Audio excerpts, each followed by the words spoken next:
Welcome to Das coaching. এখানে শিক্ষামূলক ও তথ্য নির্ভর ভিডিও দেখতে এক্ষুনি আমাদের চ্যানেলকে সাবস্ক্রাইব করে নোটিফিকেশন অন করতে পাশের বেল আইকনটি প্রেস করে দিন আর পেয়ে যান আমাদের আপলোড ভিডিওগুলির দ্রুত নোটিফিকেশন। নমস্কার, দাস কোচিংয়ে সকলকে স্বাগত।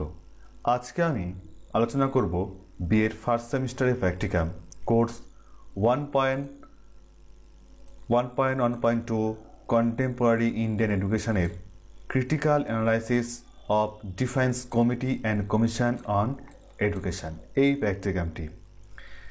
প্র্যাকটিক্যামটি কীভাবে তৈরি করবেন বা কীভাবে আপনি লিখবেন সেই সম্পর্কে ডিটেলস আজকে আলোচনা করব। তাই পয়েন্ট ওয়াইজ আমরা যেভাবে প্রতিটা প্র্যাকটিক্যাম আলোচনা করে থাকি ঠিক সেইভাবে পয়েন্ট ওয়াইজ আলোচনা করব। তাই অবশ্যই প্র্যাকটিক্যামটি আজকে আলোচনাটি প্রথম থেকে শেষ পর্যন্ত দেখবেন। আশা করছি প্র্যাকটিক্যাম সম্পর্কে আপনারা বুঝতে পারবেন এবং নিজেরা তৈরি করতে পারবেন।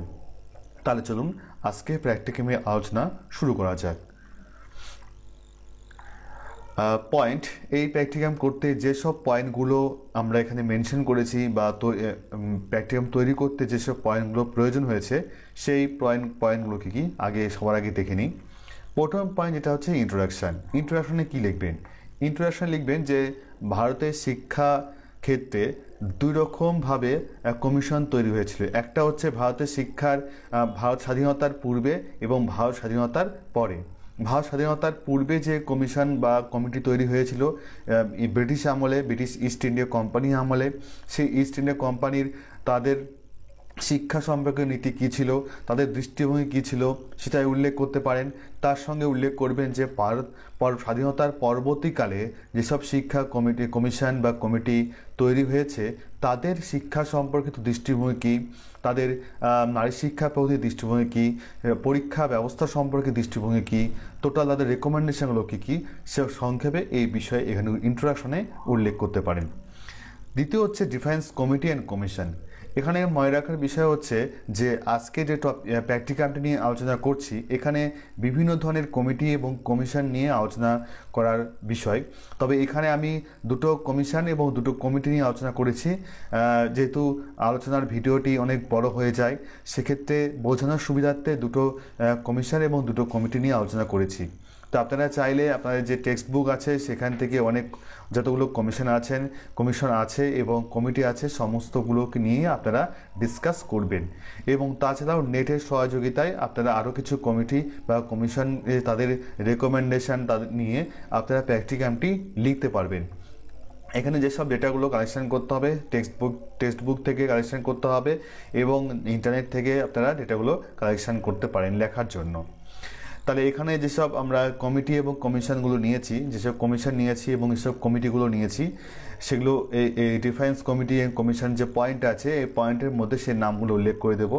তারপরে সেই নামগুলো যেসব কমিশনগুলো উল্লেখ করা হয়েছে তা এবার স্টেপ বাই স্টেপ আমরা আলোচনা করব। প্রথম কমিশন হচ্ছে রাধাকৃষ্ণন কমিশন, যেটি তৈরি হয়েছিল 1948-49 সালে। আপনারা সকলে জানেন এই কমিশনের লক্ষ্য কী, এই কমিশনের শিক্ষার মাধ্যম কী, নারী শিক্ষার প্রতি এদের দৃষ্টিভঙ্গি কী এবং এক্সাম মেথড বা পরীক্ষা পদ্ধতি বা পরীক্ষা সংস্কারের যে রেকমেন্ডেশন করা হয়েছিল বা সুপারিশ করা হয়েছিল সেগুলো কি এখানে আলোচনা করতে হবে। তারপরে পয়েন্ট আছে ইন্ডিয়ান এডুকেশন কমিশন, যাকে আমরা কোঠারি কমিশন নামে পরিচিত। 1964-66 সালে এই কমিশনের structure, curriculum, women's education, reference of examination বা শিক্ষা সংস্কারের তাদের যে পদ্ধতি বা তাদের যে পদক্ষেপগুলো গ্রহণ করা হয়েছিল কমিশনের পক্ষ থেকে সেগুলো এখানে উল্লেখ করতে হবে এই পয়েন্টে। তারপরে পয়েন্ট আছে হার্টাক কমিটি কি পয়েন্ট করেছিল সেই হার্টাক কমিটি এবং ভক্তবসলাম কমিটি, এই দুটো কমিটি নেওয়া হয়েছে। হার্টাক কমিটি যেটা রেকমেন্ডেশন অফ দ্য এই কমিটির সুপারিশ কি, recommendation in the field of women's education, নারী শিক্ষা প্রতি এই কমিটির সুপারিশ কি, এবং এভুলেশন অফ দ্য কমিটি এই কমিটির যে এভুলেশন বা মূল্যায়ন সেই মূল্যায়নটা এখানে লিখতে হবে। তারপর রেকমেন্ডেশন অফ দ্য কমিটি বা ভক্তবসলাম কমিটির রেকমেন্ডেশন বা সুপারিশগুলো কী কী সেখানে পরপর থাকবে।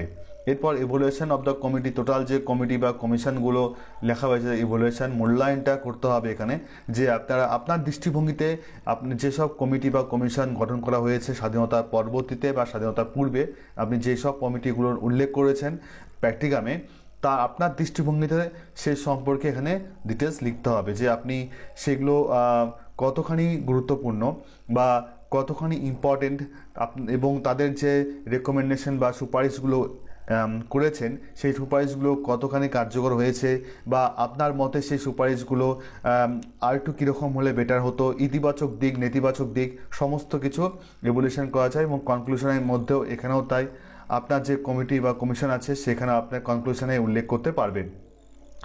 এই কনক্লুশনের মধ্যে আমি যে বারবার বলেছি, এখানে আপনার নিজস্ব বক্তব্য থাকবে, নিজস্ব বক্তব্যগুলো এখানে উল্লেখ করতে হবে। রেফারেন্স অর্থাৎ এই কমিশন এই প্র্যাকটিকামটি করতে আপনি কোন কোন টেক্সট বুক ফলো করেছেন, কারণ এটা টোটালি টেক্সট বুকের উপর নির্ভর করে প্র্যাকটিকামটি করতে হবে। এখানে কোনো ডাটা যেসব ডেটাগুলো আমরা কালেকশন করব, টেক্সট বুক, ইন্টারনেট, বিভিন্ন বই থেকে তথ্যগুলো সংগ্রহ করে প্র্যাকটিকামটি করতে হবে। আমি টোটালি পয়েন্টগুলো নিয়ে আলোচনা করেছি, কী কী পয়েন্ট এখানে প্র্যাকটিকামে থাকবে বা এই প্র্যাকটিকামে রাখতে পারেন আপনারা। তো এই যে পয়েন্টগুলো আছে, এই পয়েন্টগুলো থেকেও আপনারা আরও কিছু পয়েন্ট এখানে অ্যাড করতে পারেন, যেটা আমি বারবার বলি যে নিজের মতন করে প্র্যাকটিকামগুলো তৈরি করবেন, এবং এখানে আরও কিছু পয়েন্ট অ্যাড হবে। আমি জাস্ট খালি বোঝানোর সুবিধার্থে কিছু কিছু পয়েন্টগুলোকে অ্যাড করে আমি এখানে আলোচনাটা শুরু করেছি। তাই প্র্যাকটিকামে এই যে টোটাল যে পয়েন্টগুলো আছে সেই পয়েন্টগুলোকে একবার ভালো মতো করে আপনি দেখে নেবেন। আমি অবশ্যই এই প্র্যাকটিকামের পিডিএফটা, যেটা আমরা প্রতিবার দিয়ে থাকি, ডেসক্রিপশন বক্সে সেই লিঙ্ক দেওয়া থাকবে, আপনারা সেখানে দেখে নেবেন এবং নিজের মতন করে প্র্যাকটিকামটি তৈরি করে নেবেন। এবার আসি আলোচনার বিষয়বস্তুতে। ইন্ট্রোডাকশনের মধ্যে এটা বললাম যে কি ইন্ট্রোডাকশনের মধ্যে কি, যে 1937 সালে 15ই আগস্ট ভারত স্বাধীনতা লাভ করেছিল। তারপরে স্বাধীনতা লাভ করে, এবং স্বাধীনতা লাভ পর ভারত সরকার যে সমগ্র শিক্ষা ব্যবস্থাকে আরও উন্নত এবং আরও পরিকাঠামোকে উন্নত করার লক্ষ্যে যে বিভিন্ন কমিশন বা কমিটি তৈরি করেছিল, সেই কমিশনগুলো কী কী, তাদের রেকমেন্ডেশনগুলো কী, বা বিভিন্ন নীতি হয়ে এসেছিল, জাতীয় শিক্ষা নীতি, বিভিন্ন নীতিগুলো তৈরি করা হয়েছে, সেই নীতিগুলো সম্পর্কে এখানে তাদের সম্পর্কে ইন্ট্রোডাকশন লিখতে হবে, ভূমিকার মধ্যে সেগুলো লিখতে হবে। তারপরে ডিফেন্স কমিটি, কী কমিটি, এখানে যেসব কমিটি নেওয়া হয়েছে কমিশন বা কমিটি, এখানে রাধাকৃষ্ণন কমিশন, ভারতীয় শিক্ষা কমিশন, হার্টাগ কমিটি, ভক্তবস্লাম কমিটি, এই দুটো কমিশন না দুটো কমিটি নিয়ে আলোচনা করা হয়েছে। কারণ এখানে যেহেতু সময় আমাদের কম আছে, আলোচনার সুবিধার্থে যে অনেকটা বড় আলোচনা হয়ে যাচ্ছে, আপনারা চাইলে এখানে কমপক্ষে 3টে বা 4টি করে কমিশন, 4টি করে কমিটি এখানে উল্লেখ করবেন, তাতে খুব ভালো হয় প্র্যাকটিকামে।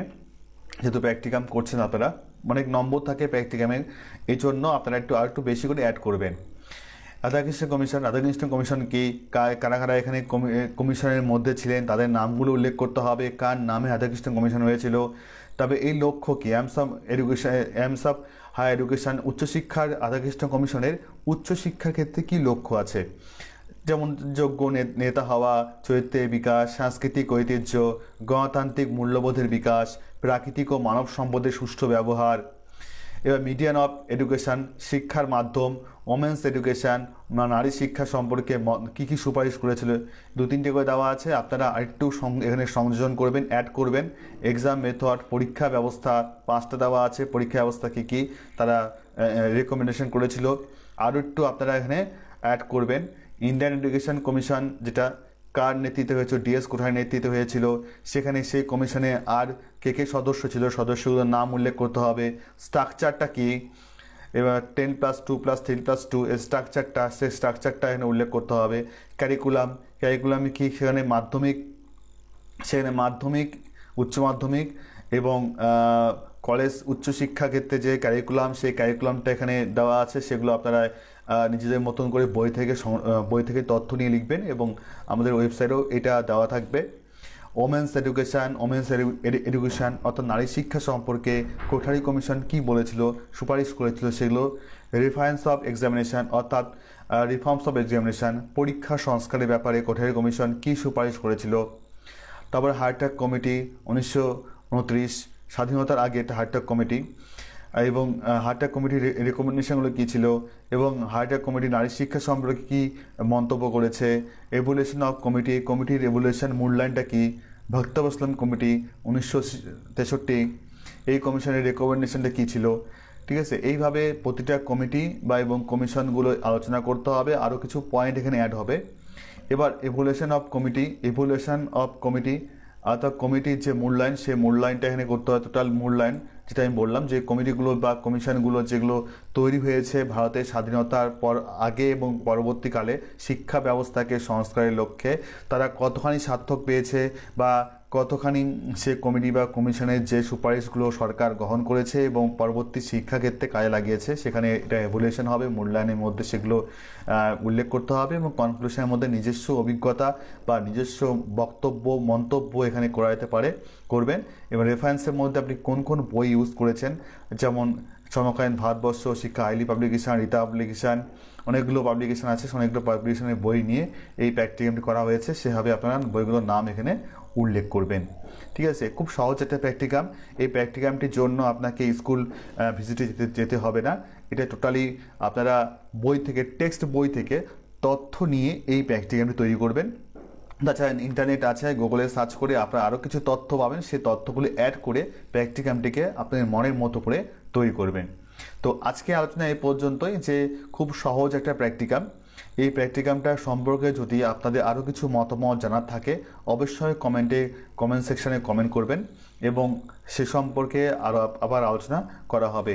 বা শুধু এই প্র্যাকটিকাম বাদে যে কোনো প্র্যাকটিকাম, ফার্স্ট সেমিস্টার যে কোনো প্র্যাকটিকাম নিয়ে যদি কোনো আলোচনার দরকার হয় বা প্রয়োজনীয়তা থাকে, অবশ্যই সেটা আমাদের কমেন্ট সেকশনে জানাবেন। হ্যাঁ, এবং আমরা চাইছি যে আপনাদের সঙ্গে এই বিষয়গুলো আলোচনা করে, যাতে খুব চেষ্টা করা হচ্ছে যে আপনার বিষয়গুলোকে বোঝানোর। হ্যাঁ, তো যদি কোনো সমস্যা থেকে থাকে অবশ্যই কন্ট্যাক্ট করবেন, হোয়াটসঅ্যাপ নম্বরে কন্ট্যাক্ট করবেন এবং আমাদের ফেসবুক পেজ বা ইউটিউব চ্যানেল কমেন্ট সেকশনে কমেন্ট করবেন। ঠিক আছে, আমাদের হোয়াটসঅ্যাপ নম্বর এখানে দেওয়া আছে, হোয়াটসঅ্যাপ নম্বরে হোয়াটসঅ্যাপ করবেন। আপনাদেরকে সাহায্য করার চেষ্টা করব অবশ্যই। অনেক অনেক ধন্যবাদ সকলকে। আপনারা ভালো থাকবেন, সুস্থ থাকবেন।